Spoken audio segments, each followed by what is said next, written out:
shot in 4K ultra high definition. Your number one source for local news. WRAL News. Coverage you can count on. Oh, it was a rainy one yesterday. We have more rain on the way. A few tiny showers out there now. I'll show you when we'll have the best chance for thunderstorms later today. And today, UNC faculty is calling on the university's administration, coming up what they're asking for in the aftermath of protests on campus. Also today, a court case begins that could decide whether you need to bring photo ID to the voting booth. What's in the lawsuit and how it could affect the November election. And the Carolina Hurricanes are looking ahead to Game 2 after a loss to start the second round of the playoffs. How players are maintaining their focus in this series. That was just Game 1. It was on the road very, very early. No need to panic yet. Good morning, everyone. It is 4:30. Great to have you with us on this Monday after that dreary, wet Sunday. I'm Renee Chu. I'm Jeff Hogan. Yeah, it sure was. Kind of well, we got rain that we needed, and it was a good soaking rain also. Yeah. Elizabeth Gardner in the WRAL Severe Weather Center right now. What's ahead for this week? Are you saying y'all didn't love it? I mean, y'all are going to need to love it because we got more of that coming our way this week. We do have a couple of tiny showers there north of Raleigh, up around Franklin County. We're not likely to see very much rain this morning, but this afternoon we're going to see it popping up again. Here's a look at Futurecast this morning. Just an isolated shower or two could pop up during the morning commute, but for the most part we should stay dry. But once we get to lunchtime and into the afternoon, we see the potential for more showers and thunderstorms, especially around the evening commute. You can see these scattered showers, some potentially heavy rain, some rumbles of thunder possibly. We really didn't see much thunder yesterday, but we could see that again today. We'll have the potential for more rain and thunderstorms as we get through this week. Right now we take a live look at Durham, and you can see it is still wet out there, 70 degrees. It's a warm start. We'll see southwest winds at about 8 miles per hour. It is cloudy, so we have the top of the tower lit there in purple. Temperatures range from 63 in Roxborough to 70 around the Triangle area as you're heading out the door. We're going to keep it in the 70s for a good bit of the day today. We will climb into the mid-80s for highs this afternoon. Elizabeth, thanks. New this morning, hundreds of faculty and staff at UNC are calling for amnesty for students who've been suspended over their involvement in the pro-Palestinian protests on campus. WRAL's Kelsey Coffey is live at UNC this morning. And Kelsey, those school employees signed a petition that they plan to deliver to the school administration. Renee, more than 500 faculty members have signed that petition, and barriers are still surrounding the quad this morning here on UNC's campus, now nearly a week after police and protesters clashed here. This is a look now at video from when police cleared out an encampment on the quad last Tuesday. 36 protesters were detained. 13 of them were students, some facing charges like assaulting a government official and resisting arrest. These faculty members are calling on UNC's administration. They're requesting amnesty for all students who were detained and suspended last week. The faculty members plan to deliver this letter later this afternoon in Peace and Justice Plaza, so we'll be sure to have a crew there and keep you updated. Kelsey Coffey, WRAL News, live in Chapel Hill. Also today, we'll get an idea of how Wake County leaders want to spend your tax dollars. Wake County Manager David Ellis will present his recommended budget for the 2025 fiscal year. He'll do that during tonight's regular board meeting. Last year, the Board of Commissioners approved a $1.8 billion budget that included investments in education, public safety, and affordable housing. Tonight's meeting starts at 5. This morning, police are still looking for a person who shot someone while they were driving in Zebulon. The shooting happened within walking distance of Five County Stadium, where the Carolina Mudcats play. Police said the driver was shot Sunday evening, causing that person to crash. WRAL crews on scene saw a sedan with broken glass and a smashed hood off to the side of the road. Police say the driver was taken to the hospital. No word on the person's condition. A court case starting today could decide whether you'll need to keep bringing your photo ID to the voting booth. WRAL's Laura Levine is live in downtown Raleigh right now this morning. And Laura, this could play a role in the November election. It can have some implications come November. Good morning, Jeff. Yes, this long-standing challenge with the state's voter ID requirement will go to trial this morning. We know that voting activists as well as the NAACP argued that this law was enacted with discriminatory intent and has already had an impact on minorities. So voting ID or voter ID has been in effect since last April following a long string of court cases. The March primary was the first major test of the law in recent years. Political analysts tell me that we can expect the Republican state legislative leaders who intervened as defendants in this case to point out that the law offers broad exceptions to voters who do not have an ID. They also reject claims that they intended to discriminate. They say the goal is to crack down on voter fraud. So the state has audited election results for years and looked into allegations of fraud, and has found every year that there is very little fraud and very few allegations of fraud. The case has the potential to block the state's voter ID requirement before the November election, though an appeal is likely. This all going to trial this morning at 9:30 a.m. at the Winston-Salem Federal Courthouse. It's expected to last about 10 days. Laura Levine, WRAL News, live in Raleigh. Today, a Smithfield man accused of causing a school bus crash in Johnston County that injured several students is due in court. 30-year-old Trevor Grice faces felony hit and run and other charges after authorities say he hit that bus with his car on Friday. Surveillance camera video shows the moment that happened. You can see the bus pushed off the road and ending up in someone's front yard. 13 children were on board. 8 had to be taken to the hospital. Troopers say Grice was driving with a revoked license at the time. Carolina Hurricanes need a rebound in Game 2 of their series with the New York Rangers. That'll be played tomorrow night. Canes find themselves in an early 1-0 hole after they lost Game 1 Sunday afternoon. 4-3 was the final. Canes scored a goal with less than 2 minutes to go to get within 1 goal, but unable to get the tying goal before time ran out. Game 2 starts tomorrow night, 7 o'clock in New York, and in less than 10 minutes, we'll check in with Casey Hintz at Madison Square Garden with reaction from the players and how they are looking ahead to Game 2.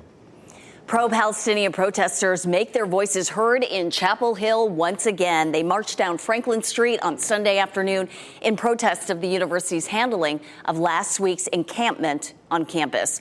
Hundreds of people gathered yesterday, with the crowd growing as the march went on. Protesters then made their way from Franklin Street to the campus quad and stopped at the South Building, where they protested UNC's action to bring in police on Tuesday. Bringing out riot gear against your own students, it's not going to go down in your resume very well. Not only will the students remember this, the entire community remember this. The universities, not only of North Carolina, but the universities of the entire U.S. will remember this. There was a small group of counter-protesters following along the route as well. They were holding flags of Israel. It's tough to see so many dejected Jewish students feeling like they have no other outlets to go, because the sheer quantities of pro-Palestinian, anti-Israel protesters are just so high, and the number of us is just so low. Chapel Hill police blocked off roads along the march route. They confirm they did not make any arrests. Tonight we'll learn who will be named the Wake County Public School Teacher of the Year. The district will honor each school's Teachers of the Year and 4 first-year Teachers of the Year. Tonight's banquet gets started at 6:30 with the big announcement at 8:30 tonight. Raleigh Convention Center is the place. We will be sure to let you know the winner during tonight's late newscast. Transportation in downtown Raleigh just got easier. Go Raleigh's R line is now back in service. The downtown route runs every 15 minutes. It takes people to the Convention Center, the Performing Arts Center, the State Capitol Building, and many more places. It's also free. Go Raleigh plans to roll out additional service to cover a wider range of the city. This morning, local officials and lawmakers are calling for a better post office in Holly Springs. Congressman Wiley Nickel will call on USPS officials to fix issues that people there are facing. He says there are long lines and wait times because the facility was built before the population of the town took off. A press conference will begin at 9 a.m. at the Holly Springs post office. This week, your input is wanted in the search for a new Durham Public School superintendent. There will be 3 meetings for the community to weigh in on what they want in a superintendent. The first is tonight at the former Northern High School on Tom Wilkinson Road. You can also attend a meeting tomorrow at Hillside High or Wednesday at Southern School of Energy and Sustainability. All of the meetings begin at 6 p.m.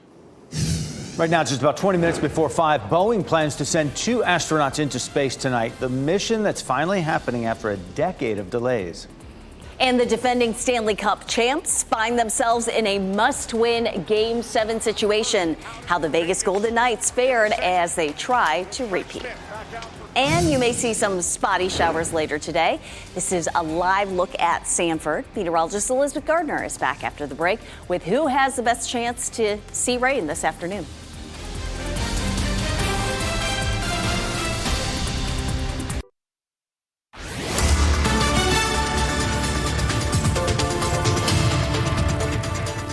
.443, dual Doppler 5000 radar showing just an isolated shower here in some of our northern counties. I mean, it's teeny tiny. We're not going to see much today, but you could see a sprinkle this morning. And when I say today, I mean this morning. Later on this afternoon, after lunchtime, closer to the evening commute, we have a wave of rain that comes in again. We're looking at a wet pattern for a good bit of the week, too. We're going to end up with definitely some wet conditions out there. We take a look at our potential for rain. Again, small chance up until lunchtime, and then it gets to 30 and then 40% chance as we get into this evening. So just keep that in mind if you're going to be out and about later on today. You may need your umbrella. Temperatures are warm this morning, of course. It's 70 in Durham and Raleigh, 69 in Fayetteville. Temperatures will climb into the low 80s for highs this afternoon. Elizabeth, thanks. Tonight, Boeing plans to send its first astronaut crew to space after years of delays. The Starliner is expected to launch tonight, carrying 2 NASA astronauts to the International Space Station. The mission is set to take off from Cape Canaveral just after 10:30 tonight. It has cost Boeing more than $1 billion during its production, which started back in 2014.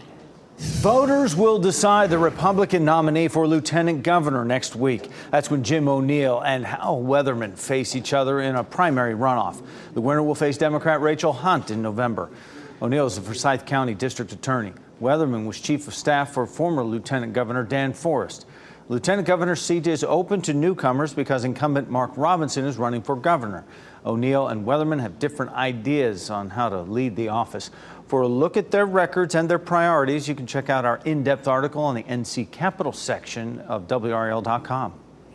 A person is in the hospital with serious injuries after a crash on Capitol Boulevard in Raleigh. This happened around 8:30 last night near Wake Forest Road. This video from the WRAL Breaking News Tracker shows how badly the 2 cars that were involved were damaged. We're working to learn more about what happened. Pro-Palestinian protests continue at college campuses across the country.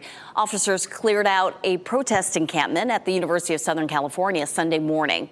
No arrests were made. On Saturday, we saw protesters interrupt the University of Michigan's commencement, and more than 24 protesters arrested at the University of Virginia when police broke up an encampment there. Carolina Hurricanes need a bounce-back game in Game 2 of their series with the New York Rangers. They are down 1-0 in this series after dropping Game 1. WRAL's Casey Hintz is at Madison Square Garden with post-game reaction from the players after that tough loss. Hey, good morning, everyone. Casey Hintz inside Madison Square Garden, where last night the Hurricanes fell 4-3 to the Rangers in Game 1 of the second round of the Stanley Cup playoffs. Carolina spotted New York one early and then allowed 2 power play goals in the first period, and that was the difference here last night. Our kill is obviously predicated on pressure, and they got to make 3 or 4 good passes to get a grade A, and they did, and it was pretty evident. They made some good plays. We'll adjust. We'll find ways to pressure maybe more at the right times and right opportunities, and make sure we can do a better job. We did a lot of good things in that game, especially at the end. We got good pressure on them, and obviously got 1 goal back, and the second one wasn't too far either. So just got to build on that. I mean, that's one game. They did a nice job. They executed 2 real nice plays. I thought we did a pretty good job on our power play. There was just, it didn't go in tonight. So that's why you play 7 games. Now, D'Angelo went on to say, hey, it's just 1 game, and that's exactly why you play a 7-game series. Now, the fellas are going to get right back to work later today, actually at the Prudential Center in Newark. I'll be heading over there as we get ready for Game 2 here tomorrow night. Casey Hintz, WRAL Sports, Manhattan. Meantime, the season's over for the defending Stanley Cup champions. Vegas Golden Knights lost last night in Game 7 of their series with the Dallas Stars. They lost 2-1, and the Stars will now move on to play the Colorado Avalanche in the next round.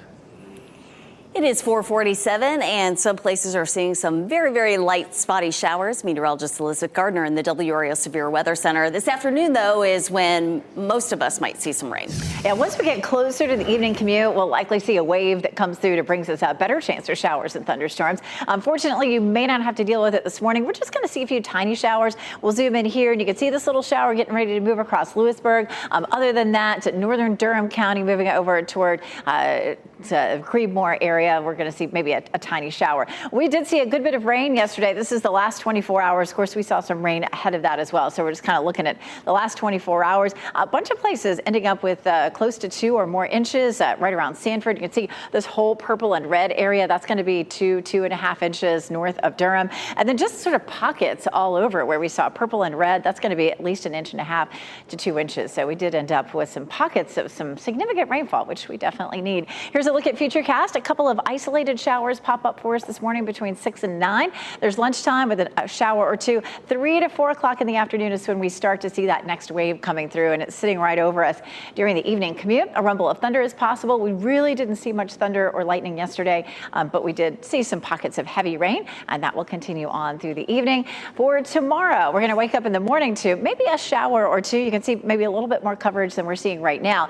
It's possible that we would see a little sunshine during the afternoon tomorrow, and then once again during the evening, some rain rolls through. It looks like less coverage tomorrow than we'll see today. So, we've got 40% today and 50% for tomorrow. 30% on Wednesday. Wednesday looks like the driest day, at least of the next 5. 50 Thursday, 40 Friday. That's pretty much interchangeable with just scattered showers and thunderstorms each afternoon except for Wednesday. Here's a live look at Durham. It is wet out there from last night's rain. 70 degrees is our current temperature with a southwest wind. Around town, we'll see 84 for the high in Raleigh, 83 in Durham, and 88 in Fayetteville. We're going to see the hottest day of the week there on Wednesday at 90. 78 is still our normal high, but boy, we have some warm temperatures in our forecast this week. And that's not the only thing. I don't even want to show you this. This is the first time that we're going to be in the 70s with our dew point. That puts us at tropical. We're going to really be feeling it, especially Tuesday, Wednesday, and Thursday. But we have a little bit of a break for the weekend. Look at this. We drop back into the 70s for Saturday and Sunday. Saturday looks gorgeous. Mother's Day, not bad either, with an isolated shower or thunderstorm. Thanks, Elizabeth. A fallen firefighter from Durham is remembered in a solemn ceremony. How he's being remembered, and the other firefighters who were also honored.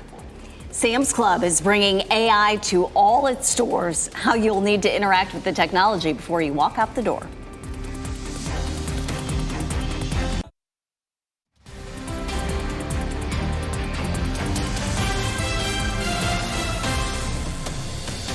Welcome back, 4:53 right now on your Monday morning. This is a live look from our WRAL Live Cam network, the Museum of Natural Sciences, downtown Raleigh. You see that deck of clouds covering us up right now. It's a little bit humid out there. We have a little more rain on the way, even after yesterday.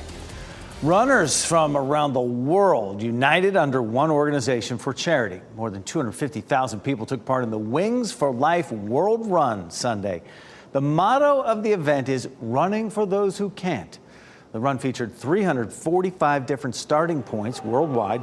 The organization calls it the largest running event in the world, and runners averaged about 7.1 miles, just over 7 miles running. The organization says the event continues to grow in its 11th year now. Yet again, we've set more benchmarks. We've improved. We're on 250,000 people running for this amazing cause. I mean, for me, that message is so powerful, and that's going to resonate across the world. We are the biggest running event ever. It's pretty cool. The organization says it raised a new record in money also this year, more than $8.7 million. Love when they all made the hearts with their hands. A firefighter from the Triangle was honored during a solemn service in Maryland for fallen firefighters across the nation. Jeremy Clem, Durham Fire Department. Jeremy Clem died of COVID complications in 2022. He was 45. Clem's name is now written on a plaque at the National Fallen Firefighters Memorial. 4 other men from North Carolina were also honored at services there this past weekend. Through their stories you've shared this weekend, we feel their exuberance for life, their kindness and generosity, and the enduring love they had for you. It is through you keeping their memory that they live on, and seeing them through your eyes enables us to remember them too. There will be a North Carolina Fallen Firefighters Memorial Service here in Raleigh on Saturday. Actor Bernard Hill has died. He was best known for his roles as the ship's captain in Titanic and as Theoden in The Lord of the Rings. He also appeared in Gandhi, Shirley Valentine, and The Scorpion King. Hill was 79 years old. Sam's Club says AI could speed up a shopping trip for you. Sam's Club says all its locations will add AI to its exits by the end of the year, and it'll be used to verify receipts for people who are waiting to leave the store. Sam's Club says this technology is already in use at about 20% of its stores. It's the first Monday in May, and that means it's fashion's biggest night, the Met Gala. All eyes are on the museum's iconic staircase, where the stars converge to showcase spectacular looks inspired by the theme. Coming up this morning, Jenna Bush Hager's exclusive interview with Vogue's Anna Wintour. Wintour explained when picking this year's theme, she broke her cardinal rule: pick something that is clearly defined. You said, well, what about Garden of Time, which is also magical and romantic and could mean lots and lots of different things. So I fear that we have unleashed a lot of confusion out there, and for which I deeply apologize. I promise next year we will go back to a very succinct title that nobody can not understand. Tune in this morning to learn more about the top secret event coming up only on Today at 7 a.m. Today, some UNC faculty members will deliver a petition to the university's administration. Coming up, what they're asking for in the aftermath of on-campus protests. And do you need to bring your photo ID to your polling place? That's the topic of a court case that gets started today in Raleigh, the effect it could have on the upcoming general election. You may need your umbrella later today. This is a live look at Zebulon. Meteorologist Elizabeth Gardner will join us after the break with the timeline for when rain may arrive where you are.